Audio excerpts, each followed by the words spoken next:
Varahi silks మన నెల్లూరులో September 25వ తారీఖున గొప్ప ప్రారంభం. నమస్తే అండి, నేను మీ దేవరకొండ ఉమా. నెగిటివ్ ఎనర్జీస్ అండి. నెగిటివ్ ఎనర్జీస్ అనేటువంటివి ఎప్పుడైనా సరే చాలామందిని ఎఫెక్ట్ చేస్తున్నప్పుడు ధనవంతులు ధనహీనత అనేటువంటిది పొందడం కానీ, బాగా ధైర్యవంతులు బలహీనంగా మారిపోవడం కానీ, రుణ బాధలు అప్పులు అనేటువంటివి పెరగడం, ఆరోగ్య సమస్యలు రావడం, చాలా రకాల ప్రభావాలు అనేటువంటివి చూస్తూ ఉంటాము. సో అయితే ఇప్పుడు ఈ నెగిటివ్ ఎనర్జీస్లో ఎన్ని రకాలుగా విభజించబడి ఉంది, అది ఏ ఏ రాశుల వాళ్ళకి ఎలా ఎఫెక్ట్ అవుతుంది అనేటువంటిది మనం చూస్తే కనుక, మొట్టమొదటిగా నెగిటివ్ ఎనర్జీ అనేటువంటిది ఒక ఎక్స్టర్నల్ ఫ్యాక్టర్ అండి. అంటే బయట నుంచి వచ్చేటువంటి శక్తి కావచ్చు, తన లోపల నుంచి వచ్చేటువంటి శక్తి కావచ్చు. అది స్వతహాగా పూర్వజన్మ కర్మ వల్ల వచ్చేటువంటివి కొన్ని ఉంటే, కొన్ని బయట యొక్క పరిస్థితి, ప్రకృతి యొక్క ప్రభావం వల్ల, వేరే మనుషుల వల్ల కొన్ని ఉంటాయి. ఉదాహరణకి ఈ నెగిటివ్ ఎనర్జీస్ అనేటువంటి వాటిలో 4 రకాలుగా విభజించబడి ఉందండి. మొట్టమొదటిది ఏంటి అంటే స్థల దోష శక్తి అంటాము. స్థల దోష శక్తి అంటే ఏమిటి అంటే ప్లేస్. చాలామంది మీరు కూడా బాగా గమనించే ఉంటారు, ఓ వ్యాపార స్థలం పెట్టేటప్పుడు ఆ షాప్లోకి వెళ్ళాక నాకు బాగా కలిసి వచ్చిందండి, ఈ షాప్లోకి వెళ్ళాక నాకు అసలు కలిసి రాలేదు, చాలా ఇబ్బంది పడ్డాము. ఆ ఇంట్లో ఏదో తెలియని నెగిటివ్ ఎనర్జీ ఉంది, ఆత్మలో తిరుగుతున్నట్టుగా, లేకపోతే ఏదో ఒక భయము, ఒక నష్టాలు అనేవి ఎక్కువగా జరిగాయి. ఇలాంటివన్నీ స్థలం కొద్దీ ఎందుకు మారుతూ ఉంటాయి? ఇలాంటివన్నీ స్థలం విషయంలో ఎందుకు మారుతూ ఉంటాయి అంటే స్థలదోష శక్తి వల్ల. ప్రతి ప్లేస్లోనూ ఒక ఎనర్జీ అనేటువంటిది డెవలప్ అయి ఉంటుంది. గుడిలో ఉండేటువంటి ఎనర్జీ మన ఇంట్లో ఉండడం అసాధ్యం, మన ఇంట్లో ఉండేటువంటి ఎనర్జీ బయట అడవిలో ఉండడం అసాధ్యం. సో ఇక్కడ ఏంటి అంటే స్థలదోష శక్తి. ఫర్ ఎగ్జాంపుల్, మీ యొక్క జాతక రీత్యా మీకు తూర్పు దిక్కు అనేటువంటిది బాగా కలిసి వస్తూ అదే ఇంట్లో మీరు బాగా రాణించగలుగుతున్నారంటే ఆ ఎనర్జీస్ అనేటువంటి మీకు చాలా బాగా కలిసి వస్తున్నాయి అని అర్థం. దీన్నే స్థలదోష శక్తి అంటారు. ఈ స్థలదోష శక్తి ఉండడం వల్ల, సరిగ్గా చూస్ చేసుకోలేకపోవడం వల్ల చాలా రకాలుగా చాలామంది రుణ బాధలు, అప్పుల బాధలతో ఇబ్బంది పడతారు. అనారోగ్య సమస్యలు, మరణము కూడా సంభవించే అవకాశాలు ఎక్కువగా ఉంటాయి. అయితే ఇక రెండోది ఏంటి అంటే మానస దోష శక్తి. మానస దోష శక్తి అంటే ఏమిటి అంటే మానసికంగా మనస్సు నుంచి పుట్టేటువంటిది అనమాట. కొంతమందిని చూస్తే వాళ్ళకి ఐశ్వర్యము, డబ్బు, ఆనందము, ఆరోగ్యము అన్నీ ఉంటాయి, కానీ వాళ్ళ యొక్క మనసులో పుట్టే ఆలోచనలన్నీ కూడా ద్వేషపూరితంగా, కల్మషంగా, కలుషిత భావనతో ఉండి ఒక డిస్ట్రక్షన్ వైపు వెళ్తూ ఉంటారు. కోపము చాలా ఎక్కువగా ఉంటుంది. అంటే వాళ్ళు ఏంటి అంటే ఎంత డబ్బున్నా, ఒక స్విట్జర్లాండ్లో బెంజ్ కార్లో వెళ్తూ ఉన్నా వాళ్ళకి మనశ్శాంతి అనేటువంటిది ఉండదు. ఓవర్ థింకింగ్ ఇక్కడి నుంచే పుడుతుంది, యాంగ్జైటీ ఇష్యూస్ ఇక్కడి నుంచే పుడతాయి, నిద్ర పట్టదు, ఆహారం తీసుకోరు, తర్వాత ఇన్సోమ్నియా, నిద్ర పట్టలేకపోవడం అనేటువంటి ఇబ్బంది, తర్వాత డిప్రెషన్ అంటే ఏదో కోల్పోతున్నారనేటువంటి ఒక భావన, దుఃఖము, ఇక్కడ బాధగా ఉండి ఏదో తీవ్రమైనటువంటి ఆవేదనకు గురైపోతూ ఉంటారు. సో అది మానస దోష శక్తి అండి. ఒకవేళ అలాంటి వాళ్ళు ఎవరైనా మీ యొక్క జీవితంలోకి ఎంటర్ అయినా సరే అది మీకు కూడా ఎఫెక్ట్ అవుతుంది. కొంతమంది చూడండి, టీనేజర్స్ లేదా స్టూడెంట్స్ చదువుకునేటువంటి వాళ్ళు చెడు సహవాస దోషము, వేరే వేరే వాళ్ళతో స్నేహం చేయడం వల్ల, అంటే ఈ వ్యసనపరులు వాళ్ళతో స్నేహం చేయడం వల్ల తాగడం, డ్రగ్స్ ఇలాంటివి అలవాటు చేసుకుంటూ ఉంటారు. వాళ్ళ బిహేవియర్ అంతా చేంజ్ అవుతుంది. ఎందుకు? అవతల వాళ్ళ యొక్క మానస దోష శక్తి వల్ల ఇన్ఫ్లుయెన్స్ అవుతారు కాబట్టి అది ఖచ్చితంగా ఉంటుంది. అయితే ఇక మూడోది ఏమిటి అంటే అభిచార శక్తి అనేటువంటిది ఉంటుందండి. అభిచార శక్తి, ఆచారము అంటే ఏమిటి అంటే స్వయంగా ప్రయత్నపూర్వకంగా కొంతమంది మీ మీద ద్వేషంతో చేసేటువంటి పనులు అన్నమాట. అంటే చేతబడి చేశారు, ప్రయోగాలు మా మీద చేశారు, మాకేదో నిమ్మకాయలు పెట్టారు, ఇంట్లో ఏదో కనబడుతూ ఉన్నాయి, తెలియనటువంటి భయము, వాళ్ళు మాతో శత్రుత్వం పెట్టుకున్న దగ్గర నుంచి మా ఇంట్లో అశాంతి ఉంది. అభిచార శక్తి అది ఖచ్చితంగా చేస్తే 100% అది ఉంటుంది. కొన్ని వందల వేల మంది ఎగ్జాంపుల్గా ఉన్నారండి. అభిచార శక్తి చాలా భయంకరమైనటువంటిది అన్నమాట. శత్రుత్వం అనేటువంటిది పెరిగిన తర్వాత ఇది వాళ్ళ చేత ప్రేరేపింపబడి ప్రయత్నపూర్వకంగా చేసేటువంటి శక్తి. సో ఆ విషయంలో చాలా జాగ్రత్తగా ఉండాలి. అభిచార శక్తి. తర్వాత ఏమిటి అంటే ఆఖరిది 4వది అసుర శక్తి. కొంతమంది ఇళ్లలో ఏమిటి అంటే మా ఇంట్లో నెగిటివ్ ఎనర్జీ ఉందండి, మేము పడుకున్నప్పుడు పీక మీద ఎవరో కూర్చుని మమ్మల్ని నొక్కుతూ, ఊపిరి ఆడకుండా, మాటలు మాట్లాడకుండా, చేతులు మాత్రం కదులుతున్నాయి కానీ ఏమాత్రమో మాకేం తెలియట్లేదు, భయం పడుతోంది. నేను ఇలా బండి మీద వెళ్తూ ఉంటే వెనకాల ఎవరో చెయ్యి వేసినట్టుగా అనిపిస్తోంది. నేను తిరుగుతూ ఉంటే మా ఇంట్లో నేను పడుకున్నప్పుడు గజ్జల సౌండ్ వినబడుతోంది. లేకపోతే నాతో ఎవరో మాట్లాడుతున్నట్టుగా, నా కాళ్ళ దగ్గరకు వచ్చి ఎవరో నన్ను పిలుస్తున్నట్టుగా, నా కళ్ళలోకి వచ్చి నువ్వు రా చనిపో నాతో పాటుగా వచ్చేయి అని పిలుస్తున్నట్టుగా ఒక తెలియనటువంటి ఒక భావనకి గురవుతూ ఉంటారు. అది అసుర శక్తి అండి. నెగటివ్ ఎనర్జీ అనేటువంటిది ఉండడం వల్ల అలాంటివన్నీ ఖచ్చితంగా కనబడతాయి. ఇవి నేను 4 చెప్పాను, కానీ నా దగ్గరికి వచ్చిన వాళ్ళు కానీ తెలిసిన వాళ్ళు ఎక్స్పీరియన్స్ అయిన వాళ్ళు కొన్ని వందలు చెప్తారండి ఇలాంటివి.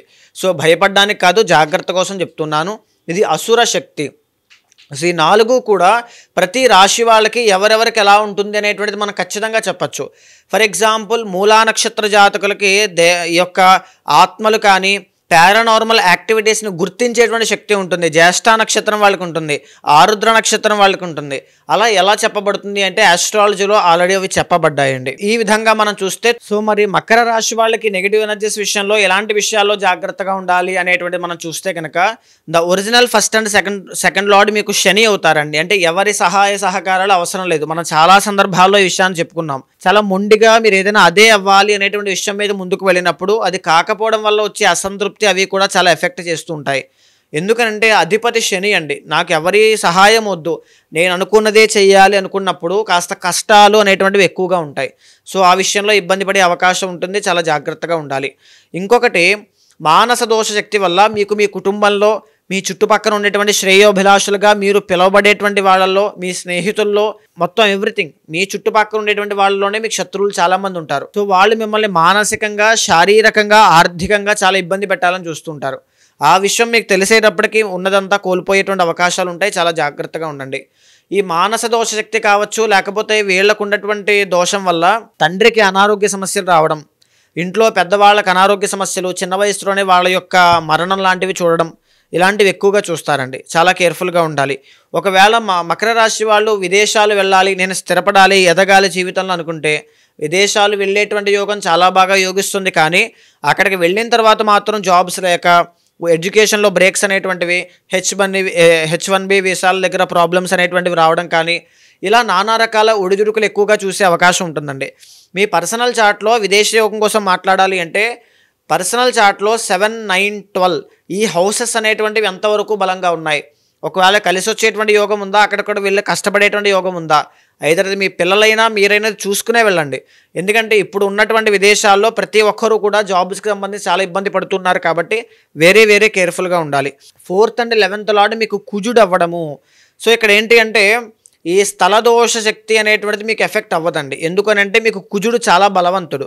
మీరు ఏ ప్లేస్లోకి వెళ్ళినా మొండిగా ప్లేస్ని దాటి, ఆ శక్తిని దాటి మీరు ఓవర్కమ్ చేయగలుగుతారు. కానీ మిమ్మల్ని మీరు దాటలేకపోతారు. ఆ నిర్ణయాలు తీసుకునేటువంటి విధానంలో కానీ, మీ చుట్టుపక్కల ఉండేటువంటి శత్రువులను గుర్తించేటువంటి విధానంలో కానీ ఫెయిల్యూర్ అయ్యే అవకాశాలు ఎక్కువగా ఉంటాయి. మీకు సంతానం కలిగిన తర్వాత మీ లైఫ్లో టర్నింగ్ పాయింట్ అనేటువంటిది వస్తుందండి మకర రాశి వాళ్ళకి.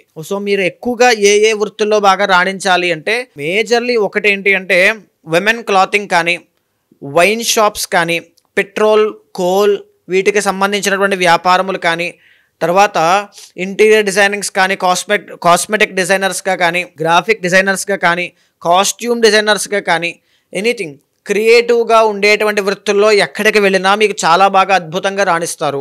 అది కూడా సంతానం కలిగిన తర్వాత ఇంకా ఫాస్ట్గా మీకు గ్రోత్ ఉంటుందండి. మీ పర్సనల్ చార్ట్లో శుక్రుడు కనుక బలంగా ఉంటే సంతానం కంటే ముందే ఎర్లీ స్టేజ్లోనే సక్సెస్ కూడా మీరు చూడొచ్చు. అది కూడా ఎవరైనా ఒక విమెన్ సహాయంతో అనమాట, ఒక స్త్రీ సహాయంతో ఇది చూసే అవకాశములు చాలా ఎక్కువ ఉంటాయి. సో ఇది చాలా మంచి యోగం అండి. ద ఒరిజినల్ 7th లార్డ్ చంద్రుడు. మీకు వివాహం అయిన తర్వాత భార్యాభర్తల మధ్య ఒడిదుడుకులు ఎక్కువగా కనబడతాయండి. విమెన్, ఎస్పెషల్లీ విమెన్కి వైవాహిక జీవితంలో మానసిక ఒత్తిడి అనేటువంటిది ఎక్కువగా ఉంటుంది. అంటే తెలియనటువంటి ఒక అసంతృప్తి జీవితంలో ఎదురవడం లాంటివి కనబడతాయి.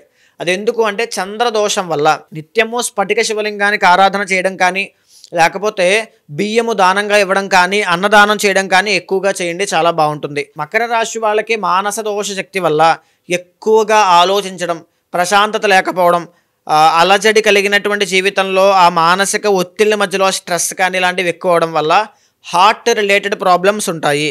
బాగా గుర్తుపెట్టుకోండి, ఇది షూర్ షార్ట్. ఎందుకనంటే రవి అనేటువంటి ఆయన మీకు అష్టమాధిపతి. సో హార్ట్ రిలేటెడ్ ప్రాబ్లమ్స్ అనేటువంటివి వస్తాయి, కొలెస్ట్రాల్ రిలేటెడ్ ప్రాబ్లమ్స్ వస్తాయి, బోన్స్ రిలేటెడ్ ప్రాబ్లమ్స్ అనేటువంటివి వస్తాయి. చాలా కేర్ఫుల్గా ఎప్పుడు కూడా టెన్షన్స్ అనేటువంటివి తీసుకోకుండా నిర్ణయాలు అనేటువంటివి చాలా తేలికగా తీసుకొని దాని మీద ప్రయత్న బలాన్ని పెంచుకుంటూ వెళ్ళండి. సో చాలా జాగ్రత్తగా ఉండాలి. మేజర్లీ ఏంటి అంటే ద ఒరిజినల్ 12th లార్డ్ గురుడు అవ్వడము, రుణ బాధలండి. సంపాదించిన డబ్బు రూపాయి కూడా నిలబడదు. ఆ విషయం మీకు తెలిసినా ఖర్చు పెట్టడం ఆగదు.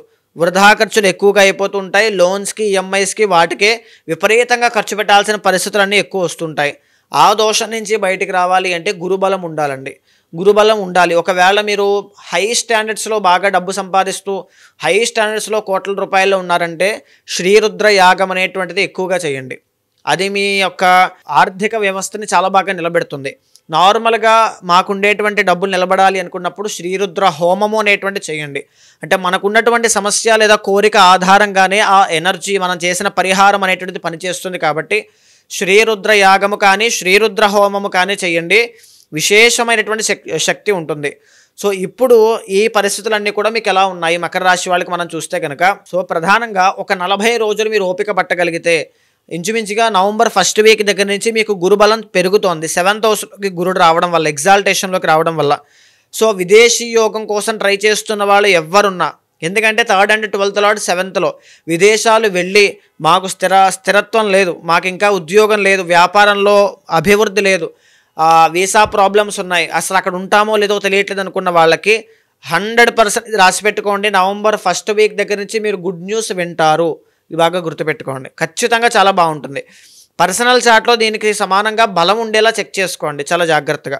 ఇంకొకటి ఏంటి అంటే వ్యాపారస్తులండి.